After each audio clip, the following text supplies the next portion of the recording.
ठिकाणी आहेत का ज्या प्रकारे महाराष्ट्रात जागा महाविकास? नाही, मला तर 48च्या 48 पाहिजे होत्या.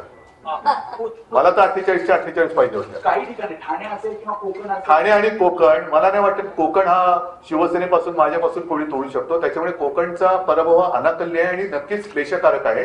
पण कोकणी माणूस असा कधी दगा देऊ शकत नाही.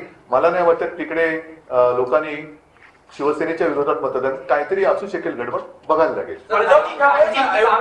पिछले 2.5 वर्षों में अयोध्या में बीजेपी की हार हुई है, प्रधानमंत्री वहां गए थे, राम मंदिर का बड़ा प्रधानमंत्री जी जहां जहां गए, महाराष्ट्र में जहां जहां आए थे वो सारी जगह हार गए. और इसलिए मैं मेरी पब्लिक मीटिंग में कह रहा था कि प्रधानमंत्री जी और आने चाहिए महाराष्ट्र में.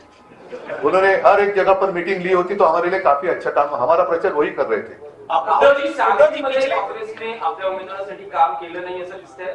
विशाल पाटील यांचा विजय झालेला आहे, तर सांगलीच्या बाबतीत तुमचं काय मत आहे? सांगलीच्या बाबतीमध्ये उघड उघड दिसतंय आघाडीचा धर्म पाळला गेला की नाही पाळला गेला बघतंय आणि त्यानुसार आमची पुढची पावले ठरतील. महाविकासाकडे स्वागत केलं जाईल विशाल पाटील. नाही, बघू ना आता काय होतं त्याच्यावरती.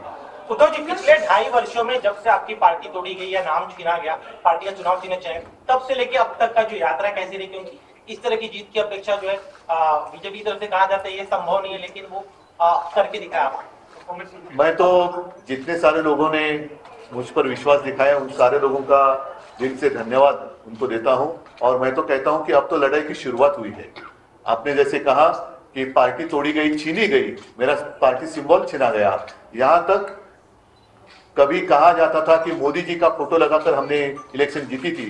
उनको भी, मतलब मोदी जी को मेरे पिताजी का फोटो लगाकर इलेक्शन लड़ना पड़ा. और तो आप देखो सारी बातें छीनने के बाद भी मैं तो खड़ा रहा. मेरा ऑपरेशन हुआ, सब कुछ हुआ, लेकिन मैं खड़ा रहा. इन लोगों ने मेरी आलोचना की, गाली गलौज की. मैंने कहा नहीं कि मैं तो रोज 5 किलो गालियां खाता हूं जी वगैरह, कुछ कहा नहीं. ना ही मैंने कहा कि मैं परमात्मा का अवतार हूं. मैं तो हूं कॉमन मैन हूं, बाला साहब का और माँ का बेटा हूं. और मैं तो लड़ा.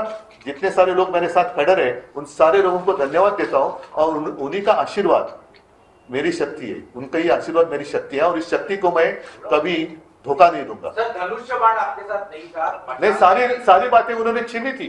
और क्या बाकी रखा था? एक सवाल ये है कि क्या अब मशाल के साथ ही आगे की राह ये